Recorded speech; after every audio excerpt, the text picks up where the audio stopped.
శ్రీమాత్రే నమః. అందరికీ నమస్కారం అండి. ఈ వీడియోలో 2025 సంవత్సరంలో గురు పౌర్ణమి పండుగ ఎప్పుడో వచ్చింది, ఈ రోజు ఏ నియమాలు పాటించాలి, ఏ దైవాన్ని పూజించాలి, ఇంకా పూజా సమయాలు, ఈ రోజు గురుబలం పెరగడం కోసం ఎటువంటి పరిహారాలు పాటించాలి అనే విషయాలన్నీ కూడా ఈ వీడియోలో అయితే క్లియర్ గా తెలుసుకుందామండి. అందుకని వీడియోని ఎక్కడ కూడా స్కిప్ చేయకుండా చివరి వరకు అయితే చూడండి. అలాగే మన ఛానల్ ఎవరైనా ఫస్ట్ టైం చూస్తూ ఉంటే ప్లీజ్ తప్పకుండా అయితే సబ్స్క్రైబ్ చేసుకోండి. ఆషాఢ పూర్ణిమను గురు పౌర్ణిమగా అయితే నిర్వహించుకుంటాము. ఈ ఆషాఢ మాసంలో వచ్చే పౌర్ణమిని గురు పౌర్ణిమ అని, ఆషాఢ పౌర్ణిమ అని పిలుస్తూ ఉంటారు. పురాణాల ప్రకారం భూమిపై ఉన్న ప్రజలందరికీ జ్ఞానాన్ని అందించిన మహానుభావుడు వేదవ్యాసుడు కాబట్టి మనమందరం ఆయనని గురువుగా భావిస్తాం కనుక ఆయన జన్మించిన రోజు కాబట్టి ఈ రోజుని గురు పౌర్ణిమగా అయితే జరుపుకుంటాము.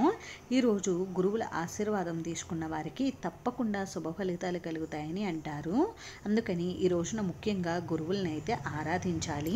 మనకి గురుమూర్తులుగా చెప్పబడేది ఎవరంటే దత్తాత్రేయుడు, దక్షిణామూర్తి, గురు రాఘవేంద్ర స్వామి, సాయిబాబా, వీరిని ముఖ్యంగా ఈ రోజున అయితే పూజించాలి. మనకి జన్మనిచ్చిన మన తల్లిదండ్రుల తర్వాత ప్రత్యేక స్థానం గురువుదే. గురువు లేకపోతే మన జీవితం చీకటిమయం అవుతుంది.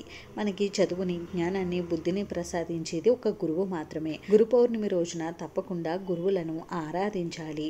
ఈ రోజున గురువులను పూజించడం వల్ల జాతకంలో మనకి గురుబలం బాగా పెరిగి ఉద్యోగం, చదువుల్లో ఉన్నత స్థాయి, ఇంకా గవర్నమెంట్ ఉద్యోగం లాంటి ఇటువంటి మంచి మంచి అవకాశాలను పొందగలుగుతాము. అందుకని గురు పౌర్ణమి రోజున తప్పకుండా గురువుల ఆశీర్వాదం అలాగే గురువుల యొక్క అనుగ్రహాన్ని పొందాలి. ఇంతటి విశేషాలతో కూడుకుని ఉన్నటువంటి ఈ గురు పౌర్ణమి పండుగ మనకి 2025 సంవత్సరంలో ఎప్పుడు వచ్చింది అని అంటే స్వస్తి శ్రీ చాంద్రమాన శ్రీ విశ్వావసు నామ సంవత్సరం ఉత్తరాయణ ఆషాఢ మాసం శుక్లపక్షం పౌర్ణమి తిథి ప్రారంభం 2025 జూలై 9వ తేదీ బుధవారం రాత్రి 1:12 ప్రారంభమయ్యి 2025 జూలై గురువారం రాత్రి 1:50 వరకు మనకి పౌర్ణమి తిథి అయితే ఉంది. హిందూ పంచాంగం ప్రకారం సూర్యోదయ సమయానికి ఏ తిథి అయితే ఉంటుందో ఆ రోజంతా కూడా ఆ తిథిగా పరిగణిస్తారు. కాబట్టి మనకి 2025 సంవత్సరంలో గురు పౌర్ణమి పండుగ 2025 జూలై 10 గురువారం రోజు అయితే వచ్చిందండి. ఈ సంవత్సరం విశేషంగా మనకి గురు పౌర్ణమి పండుగ గురువారంతో కూడుకుని వచ్చింది. గురువారం గురుగ్రహానికి సంబంధించిన రోజు కాబట్టి ఈ రోజు తప్పకుండా గురువులను అయితే పూజించండి.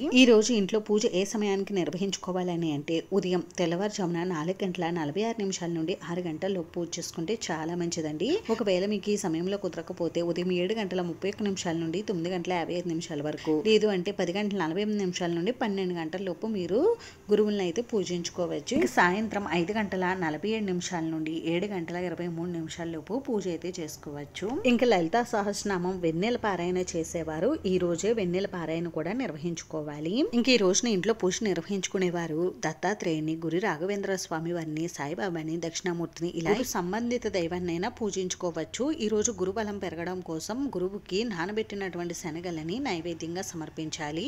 అలాగే నానబెట్టినటువంటి శనగల్ని మాలగా తయారు చేసి స్వామివారికి సమర్పించాలి. అలాగే ఈ రోజు గురువులని పసుపు రంగు పుష్పాలతో పూజించాలి. ఈ విధంగా గురు పౌర్ణమి రోజున గురువులను అయితే పూజించాలి. గురు పౌర్ణమి రోజున గురువుల్ని పూజించడం వల్ల ఉద్యోగం, చదువుల్లో ఉన్నత స్థాయి, గవర్నమెంట్ ఉద్యోగం, భార్యాభర్తల మధ్య సఖ్యత, వివాహం ఆలస్యం అవుతున్న వారికి తొందరగా వివాహం అనేది అవుతుంది. గురుబలం పెరిగి ఈ అవకాశాలన్నీ కూడా మనకు కలుగుతాయండి. అలాగే పిల్లలు చదువుల్లో బాగా రాణించాలి అంటే గురు పౌర్ణమి రోజున తప్పకుండా గురువులను అయితే పూజించాలి. అంతేనండి. చూసారు కదా, ఈ వీడియో మీకు నచ్చితే ప్లీజ్ లైక్ చేసి, షేర్ చేసి, సబ్స్క్రైబ్ చేసుకోండి. Thanks for watching.